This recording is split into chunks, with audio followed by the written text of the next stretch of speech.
Hi, my name is Libbie Johnson. I'm the agriculture agent for Escambia County Extension, and I'm here with Keith Morgan, one of our hay producers up here in Walnut Hill.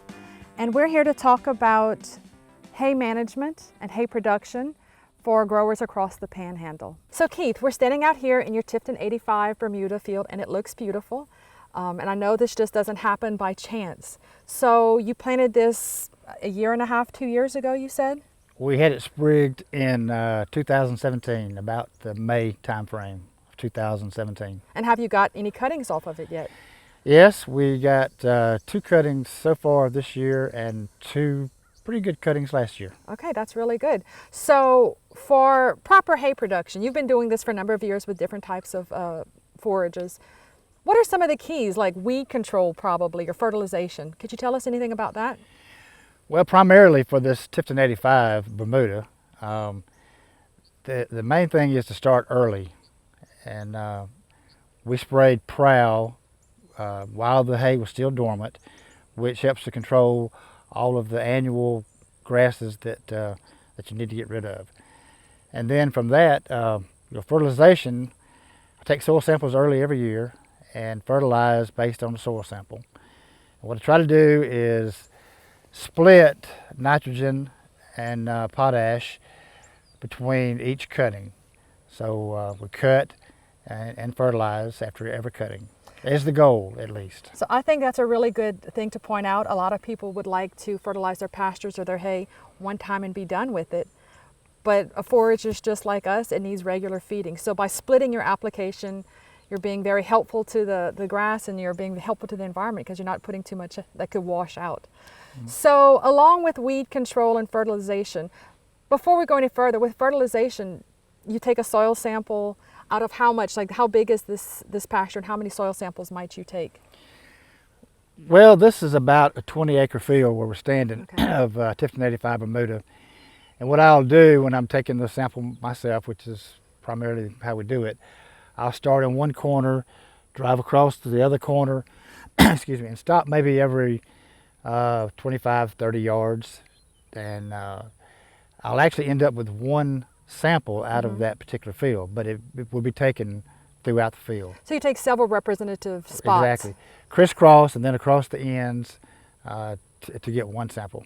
That's exactly what Extension recommends. So you're doing our recommendations. Thank you very much, Keith. So we're standing out here with these sticks, and you kind of alluded to you need to cut Bermuda grass pretty early and keep cutting it throughout the season for the best. So what are these sticks for? You can get them through your NRCS agency. It is a really great indication of when's a good idea to cut or cut different types of hay, and how far you should graze different types of hay based on inches of height. So we looked at this just a moment ago, and we got down to 13 and a half, 14 inches, and that's exactly where the stick says is the optimum time to be cutting hay for Bermuda grass. But you have another rule that you like to go by. How often do you like?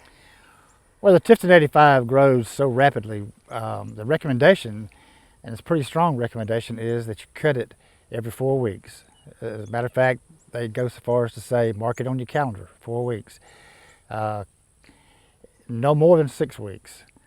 So if it's fertilized after you cut it, like it should be, and you get the rain, 4 weeks you need to be looking pretty hard at getting it cut. Okay, so when it comes to cutting your hay, what are some of the key things you're looking at doing? I know you need, how many days of good weather do you need? Well, the Tifton 85, again, is a little different than, say, your coastal Bermuda in that it grows a much greener and a heavier stem. So it will take a little longer to get it dry. Now, for Bahia, if you have 3 good days, you can theoretically cut it one day, ted it the next morning, rake it, and bale it on the 3rd day. Now, Tifton 85, if you have a conditioner on your cutter, it helps. If you have a tedder, it makes all the difference in the world. But you ted it, and normally on the 4th day you can bale the Tifton 85. Okay. But it may take more than one tedding to be able to do that, and to get it turned up so that it will dry.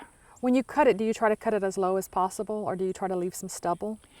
Well, I cut it fairly low. I mean, it's hard to regulate it to the point where you're either cutting it too high or too low. I may cut it, say, 1.5 inches, 2 inches in height. After your last cutting of the season, do you fertilize any more, or do you just hold off till the spring? Well, it depends on when the cutting is, obviously. I mean, if it's late enough or early enough that you're anticipating a last cutting, then I would fertilize and maybe hold some on the potash. I mean, I know University of Florida has a specific recommendation on how you would fertilize for the last cutting. But if, like I say, if your, say, third cutting is early enough, you think you may get a fourth, then nitrogen and maybe less potash than recommended.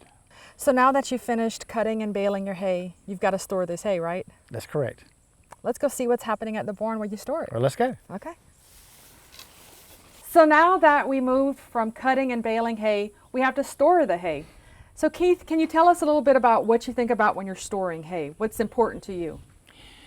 Well, the most important thing to me in terms of storing is to get it out of the weather, to make sure it stays as dry as possible.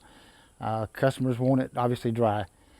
So we try to put everything under cover in the barn, and even though it's covered in the barn, if it's sitting on the ground, it's going to collect dirt and moisture from the ground. So we always set it on pallets or something, you know, comparable to a pallet to keep it from the ground. So I want to thank Keith Morgan for spending time with us and teaching us more about proper hay production and hay storage. If you have any questions about producing quality hay on your own place, please contact Panhandle Ag or any of the agents from Panhandle Ag at solutionsforyourlife.com.